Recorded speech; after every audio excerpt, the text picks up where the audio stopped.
میرے آقا علیہ السلام کے دیوانوں، اگر حسن کی بنیاد پر کسی سے محبت کرنی چاہیے، کسی سے عشق کرنا چاہیے، تو سب سے زیادہ حسن اللہ نے جس کو دیا ہے وہ میرے اور آپ کے آقا مصطفیٰ جان رحمت کی ذات ہے۔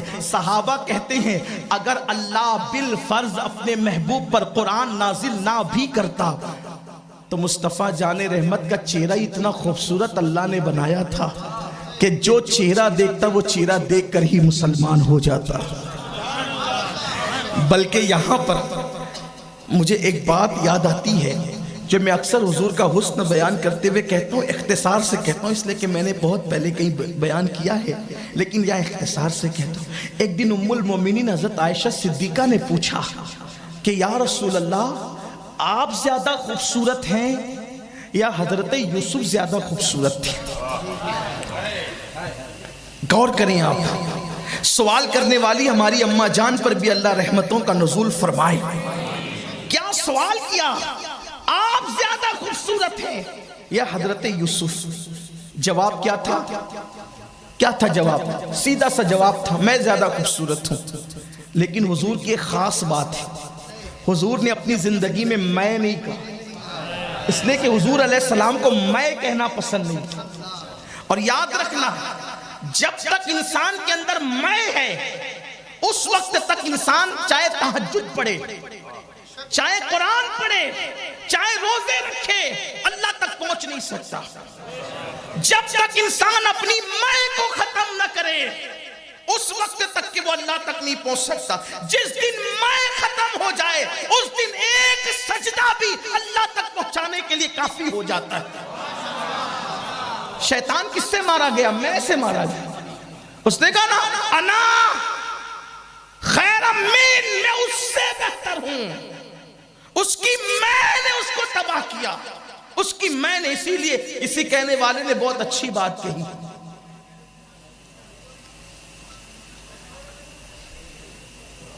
بکری کہے میں تو چھری کے نیچے آئے، بکری کہے میں، آواز اس کی کیا نا، میں کہتی ہے نا، بکری کہے میں تو چھری کے نیچے آئے، مینا کہے میں نا تو سب کے من کو بھائے، مینا کہے میں نا سب کے من کو بھائے، اور بکری کہے میں تو چھری کے نیچے آئے۔ یہ میں ختم ہو۔ آج انسان سوچتا ہے میں بہتر ہوں، یہ میں کی کیا جھگڑا ہو رہا ہے؟ میں کچھ نہیں۔ حضور علیہ السلام سے آپ زیادہ خوبصورت ہیں یا حضرت یوسف؟ جواب سنیں، جواب بھی دیا اور میں سے بھی بچے۔ آقا نے ارشاد فرمایا عائشہ میرے حسن میں نمک ہے۔ جواب دیکھیں، میرے حسن میں نمک ہے۔ توجہ آپ کی، میرے حسن میں نمک ہے۔ نمک کا مطلب کیا؟ اب اس کے دو چیزیں بیان کی جاتی ہیں، تشریح دو ہے اس کی۔ ایک تشریح تو یہ ہے، ایک تشریح تو اس کی یہ ہے، مثال کے طور پہ آپ نے ہم لوگوں کو کبھی دعوت دی، علماء کو دی، مشائخ کو دی، سادات کو دی، پروفیسرز، انجینئرز، ڈاکٹرز، آپ نے بڑے بڑے عزت دار لوگوں کو بلایا اور دل میں خیال کیا آج میں نے کھانا ایسا بنانا ہے کہ ایسا کھانا ان لوگوں نے کبھی نہ کھایا ہو۔ تیل کی جگہ آپ نے دیسی گھی ڈالا، مسالے آپ نے گجرات کی بجائے ممبئی سے منگائے، سعودی سے منگائے، جہاں سے دل چاہ وہاں سے منگائے، باورچی آپ نے ایک کی بجائے 101 بلا لیے کہ سب کے مشورے سے قیمتی کھانا بننا ہے، اور اتنا لذیذ کہ کبھی کسی نے نہیں کھایا۔ اور باقی کھانا بنا بھی ایسا کہ کھانا پک رہا تھا تو کئی محلے اس کی خوشبو سے معطر تھے، لیکن جیسے ہی کھانا رکھا گیا لاکھوں کے مسالے، لاکھوں کی چیزیں، لاکھوں کے آئٹم سب ڈال دیے گئے، لیکن کسی باورچی نے کہا یہ نمک کی اوقات کیا ہے، بڑا سستا ملتا ہے، سارے مسالوں میں سارے جو چیزیں جتنی ڈالی جاتی کھانے میں سب سے سستا نمک ہے، ہم نے نمک نہیں ڈالنا باقی سب ڈالنا۔ بولیں سب لذیذ سے لذیذ مسالے ڈالے، جب کوئی منہ میں لقمہ ڈالے گا تو کنکیوں سے اشارہ کرے گا کھانا بڑا اچھا ہے لیکن مزہ نہیں آتا۔ کیوں؟ اس لیے کہ جب تک کھانے میں نمک نہ ملے کھانا لذیذ نہیں ہو سکتا. جب تک کھانے میں نمک نہ ملے اس وقت تک کھانا لذیذ نہیں ہو سکتا. بلا تمثیل حضور فرما رہے عائشہ تم حسن یوسف کے بارے میں پوچھ رہی ہو, میرے حسن میں نمک ہے. نمک جیسے نمک ملائے بغیر کسی کو کھانے میں لذت نہیں آ سکتی, ویسے میرا حسن ملائے بغیر کوئی حسن والا بن نہیں سکتا. اللہ نے جس کو بھی حسن دیا ہے میرے حسن کی خیرات عطا کی ہے. اگر یہ پھول کے اندر جو ہے وہ خوشبو ہے, یہ پھول کے اندر حسن ہے, یہ پھول میں جمال ہے, تو اس کو میرے نور کی خیرات دی گئی ہے. اسی لیے تو امام کہتے ہیں انہی کی بو مایہ سمن ہے, انہی کا جلوہ چمن چمن ہے, انہی سے گلشن مہک رہے ہیں, انہی کی رنگت گلاب میں ہے.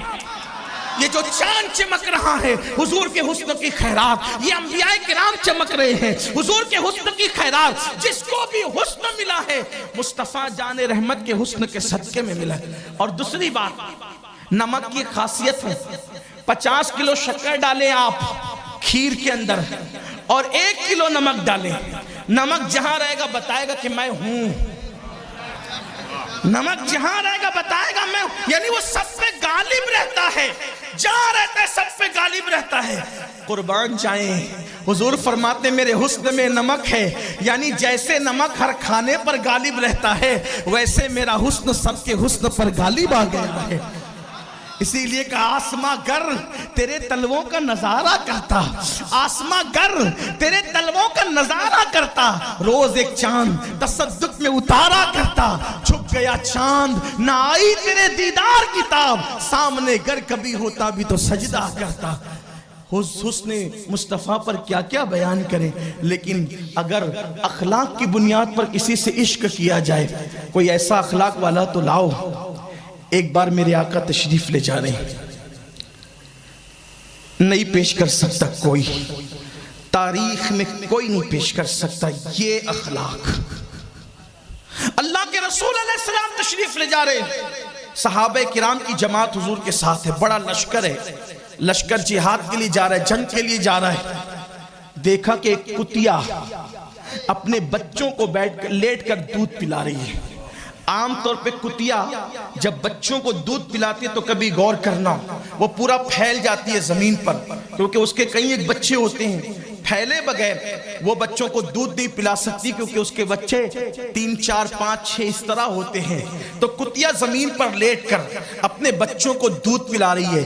میرے آقا علیہ السلام نے کتیا کو دودھ پلاتے دیکھا, صحابہ سے فرمایا راستہ بدل دو, اس لیے کہ اس راستے سے گزرو گے تو تمہارے پیروں کی دھمک کی وجہ سے یہ کتیا اٹھ کر کے بھاگ جائے گی, بچوں کے منہ سے دودھ چھوٹ جائے گا, اس لیے ہمیں راستہ بدلنا تو گوارا ہے لیکن کتیا کے بچوں کے منہ سے ان کا دودھ چھڑوانا ہمیں گوارا نہیں ہے.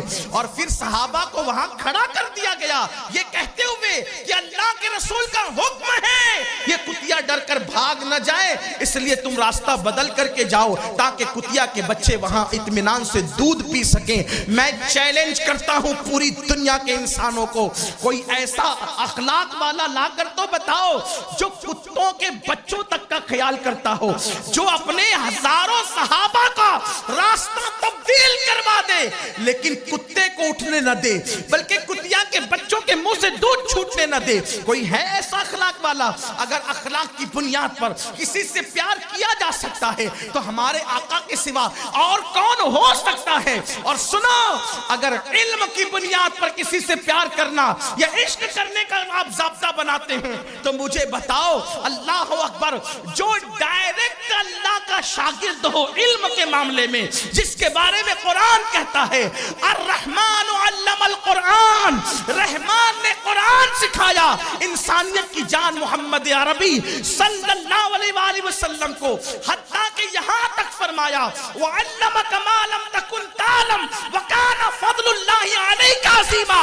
اے محبوب آپ جو کچھ نہیں جانتے تھے وہ سب کچھ ہم نے آپ کو سکھا دیا. کتنا سکھایا, کتنا سکھایا.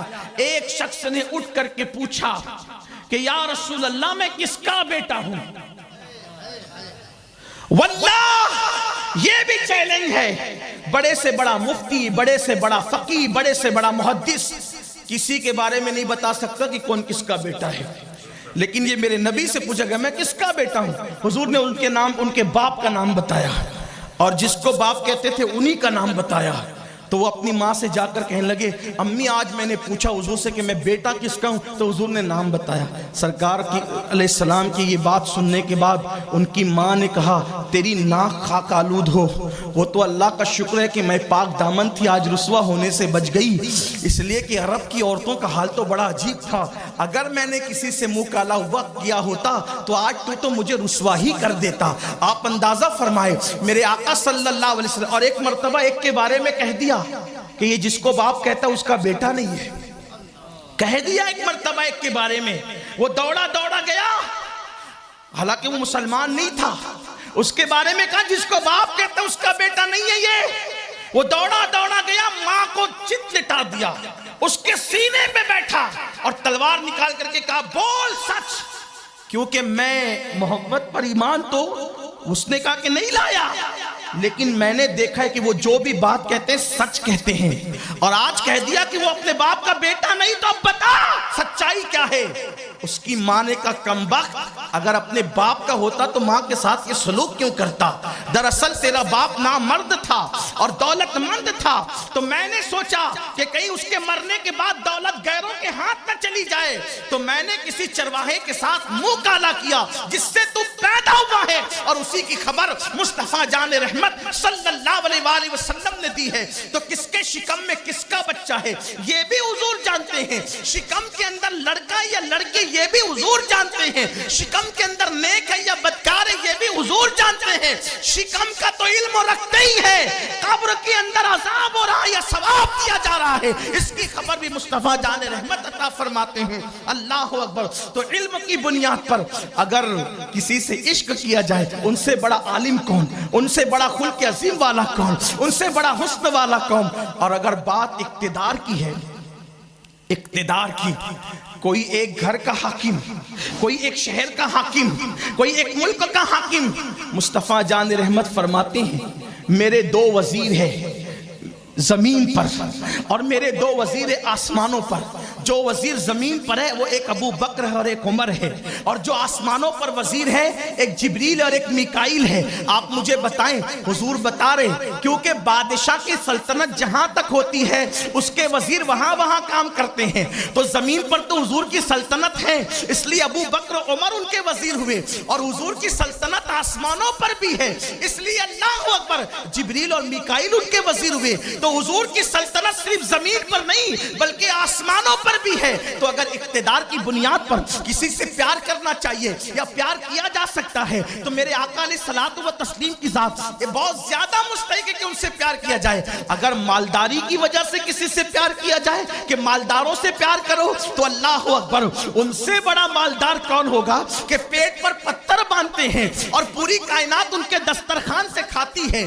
آسماں خان، زمین خان، زمانہ مہمان، صاحب خانہ، لقب کس کا ہے تیرا، بلکہ اللہ اکبر میرے آقا صرف دنیا کی زمین کے ٹکڑے کے مالک نہیں ہے، اللہ نے تو انہیں جنت کا بھی مالک بنایا ہے۔ اتنے مالدار تھے کہ اگر کوئی فقیر بھیک مانگنے آتا تو جنگل بھر کے بکریاں بھی دے دیتے تھے۔ ایک دیہاتی آیا اور آنے کے بعد کہا اے محمد عربی صلی اللہ علیہ وآلہ وسلم، آپ سب کو عطا کرتے ہیں، ذرا مجھے بھی دیجئے۔ تو آقا نے فرمایا یہ دو پہاڑوں کے بیچ میں جو جنگل بھر کے بکریاں ہیں، جا یہ سب بکریاں میں تجھے عطا کرتا ہوں۔ جب وہ بکریاں ہانک کر لے گیا تو اس نے کہا لوگو محمد عربی کا کلمہ پڑھ کے مسلمان ہو جاؤ، کیونکہ جو مسلمان ہو جاتا ہے وہ اس کو مالا مال فرما دیتے ہیں۔ اللہ اکبر۔ آقا فرماتے ہیں اگر میں چاہوں تو یہ دونوں پہاڑ میرے ساتھ سونے اور چاندی کے بن کر کے ساتھ چلے۔ اللہ، اگر مال کی بنیاد پر کوئی محبت کرنا چاہے